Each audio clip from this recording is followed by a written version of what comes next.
A classe média não foi para as ruas por causa da corrupção. A classe média foi para as ruas por causa do ódio que devota ao PT. A classe média foi para as ruas com medo de o filho da empregada tomar o lugar no emprego do filho da madame. Se a classe média tivesse, de fato, ódio à corrupção, a Avenida Paulista estaria engarrafada desde que esses golpistas assaltaram o poder. Porque eles continuam a assaltar ao poder, mesmo depois de assumirem o poder. E as panelas da classe média de São Paulo estão em silêncio. Por que a classe média, que desempenha o papel de capataz da Casa Branca, por que a classe média não vai mais para as ruas? Ela tinha ido para as ruas, impulsionada pela Rede Globo. E agora a gente está acompanhando as manifestações. Protestos pedindo o impeachment da presidente Dilma em várias cidades do país. Muita gente chegando aqui. Vamos ver a situação agora no Rio de Janeiro, de novo. Agora é com a Mônica Teixeira. Oi, Bonner. A gente segue aqui acompanhando os manifestantes a favor do impeachment da presidente Dilma Rousseff. E também apoiando o impeachment da presidente Dilma Rousseff. Agora a Rede Globo, a gente sabe por quê, denuncia a roubalheira dos golpistas, e mesmo assim a classe média não bate mais panela, não vai para as ruas. A classe média foi para as ruas porque o Lula e a Dilma fundaram 18 universidades. E o Fernando Henrique Cardoso, em 8 anos de desgoverno, fundou, sabe quantas universidades? Nenhuma. Porque o Lula e a Dilma fundaram 400 escolas técnicas. No governo do Fernando Henrique era proibido fundar escola técnica. No governo do Fernando Henrique havia no Brasil 3 milhões de estudantes universitários. Nos governos Lula e Dilma eram 8 milhões de estudantes universitários. Nos governos Lula e Dilma, as universidades se encheram de negros, pobres, filhos de pedreiros, nordestinos, imagine, nordestino na universidade, mulheres. E eles começaram a se formar em medicina, engenharia, arquitetura, economia. E teve até negro que foi fazer pós-graduação.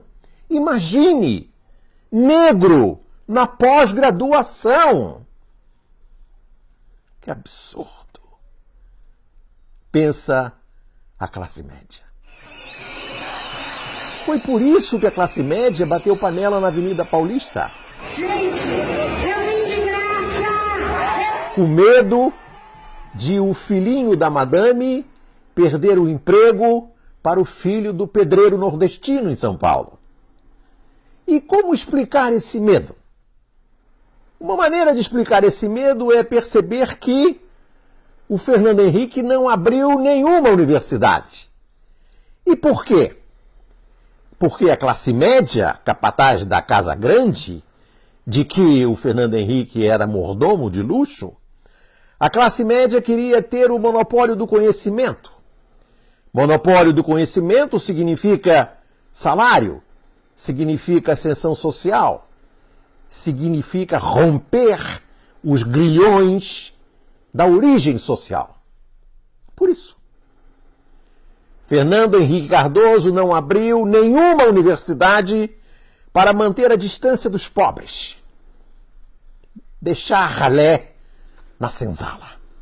E que nós somos, no fundo, uma sociedade escravocrata, porque nunca se criticou enquanto tal. O Brasil não quer saber que foi o país mais Exatamente escravocrata. Essas considerações, amigo navegante, espectador do Conversa Fiada, da TV Afiada, se inspiram nas teses do professor Gessé Souza, que vai lançar, mês que vem, em agosto, o livro A Elite do Atraso, da escravidão à Lava Jato.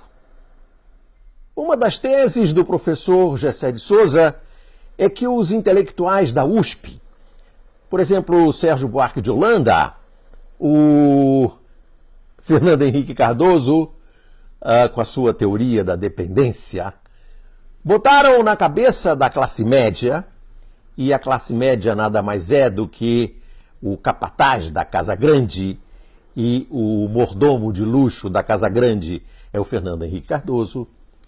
Esses intelectuais da Universidade de São Paulo botaram na cabeça da classe média que quem rouba é o Estado, quem rouba é o PT, quem rouba é a ralé. E o mercado é santo, incorruptível. É por isso, como o Estado e o PT são os ladrões, não é isso, doutor Moro? Então vamos entregar logo a Petrobras aos franceses, aos chineses, aos americanos, porque nós brasileiros, especialmente os do PT, não sabem administrar isso. Vamos entregar logo a indústria nacional para eles, as minas. Vamos entregar tudo, porque nós somos incapazes. E, na melhor das hipóteses, somos incapazes e ladrões. É por isso que a classe média odeia o povo, porque o povo, teoricamente, é que elegeu aqueles que dirigem a Petrobras ou dirigiram a Petrobras. A classe média odeia o povo como odiava o escravo. Porque, segundo o professor Gessé de Souza, a classe média acha que o escravo, a ralé, são a encarnação do mal, a encarnação da corrupção. E nesse ponto, o juiz Moro Imparcial de Curitiba é um representante desse sofisticado pensamento. A corrupção do mercado tem que ficar invisível. O mercado é santo. Corruptos são aqueles que usam o mercado em benefício do PT. Corruptos são os petistas que usam o Estado para roubar. Para o PT, para os petistas e para os empresários corruptos que ajudam os petistas. Essa é a lógica que se encarna na Lava Jato. Tudo isso para a classe média preservar o poder. Esse poder que se obtém nas universidades e nas escolas técnicas. Porque nas universidades e nas escolas técnicas, o pobre pode vir a ter poder. Isso é inaceitável. O ódio da classe média, como se percebe, é um ódio seletivo, específico. Como os vazamentos do juiz Moro Imparcial de Curitiba. A indignação da classe média, ela não chega à desgraça da ralé. Ela não se comove com a miséria da ralé. O amigo espectador da TV Afiada, por acaso, viu alguém bater panela em São Paulo quando o morador de rua morre de frio na cidade governada por esse herói dessa classe média, o prefeito de São Paulo? Ele está caído na calçada. Uma pessoa se aproxima. Já não há mais nada a fazer. E não veio ninguém do SAMU.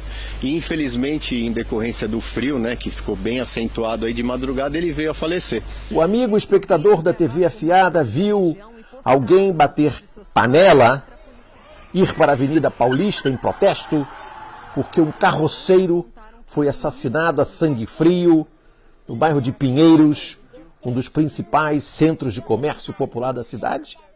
Alguém viu? Aí as panelas ficam mudas. Ficam mudas